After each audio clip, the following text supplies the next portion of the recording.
ಮಂಗಳೂರು ಪ್ರದೇಶದ ಕ್ಯಾಥೋಲಿಕ್ ಸಭಾ ದಕ್ಷಿಣ ಸಂತ ಜೋಸೆಫ್ ವಾಜ್ ವತಿಯಿಂದ ರಾಜಕೀಯ, ಸಾಮಾಜಿಕ, ಕ್ರೀಡೆ ಹಾಗೂ ಇತರ ಕ್ಷೇತ್ರಗಳ ಸಾಧಕರಿಗೆ ಸನ್ಮಾನ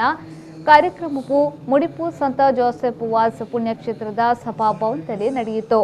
ಮಂಗಳೂರು ದಕ್ಷಿಣ ವಲಯದ ಪ್ರಧಾನ ಧರ್ಮಗುರು ಫಾದರ್ ಸಿಪ್ರಿಯನ್ ಪಿಟ್ಟು ಸಾಧಕರಿಗೆ ಸನ್ಮಾನ ಕಾರ್ಯಕ್ರಮಕ್ಕೆ ಚಾಲನೆಯನ್ನ ನೀಡಿದರು. ನಂತರ ಮಾತನಾಡಿದ ಅವರು, ಕ್ಯಾಥೋಲಿಕ್ ಸಭಾದಿಂದ ನಿರಂತರವಾಗಿ ನಡೆಯುತ್ತಿರುವ ಕಾರ್ಯಕ್ರಮಗಳಿಂದಾಗಿ ಕ್ರೈಸ್ತರಲ್ಲಿ ಸಾಮಾಜಿಕ, ರಾಜಕೀಯವಾಗಿ ಜಾಗೃತಿ ಮೂಡಲು ಸಾಧ್ಯವಾಗಿದೆ. ಸನ್ಮಾನಿತ ಸಾಧಕರಿಗೆ ಸಮಾಜದಲ್ಲಿ ಇನ್ನಷ್ಟು ಜವಾಬ್ದಾರಿ ಹೆಚ್ಚಿದೆ ಎಂದು ಹೇಳಿದರು.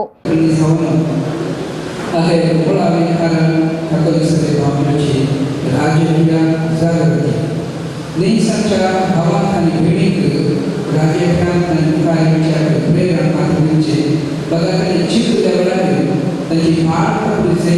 त्यांना मुखात बघायला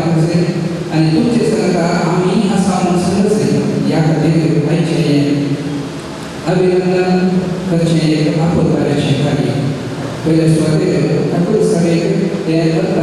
खाली मांडून भरल्या खाऊन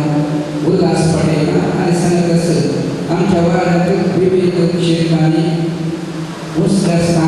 या सर्व आमच्या भावांनी भेटी घालून या भेटीचे सन्मानित करत असताना साधू देवास बाबा पाय ते पवित्र झालो आणि या सगळ्या सन्मानित केले तुम्ही सत्ता बाकी मामा चिंता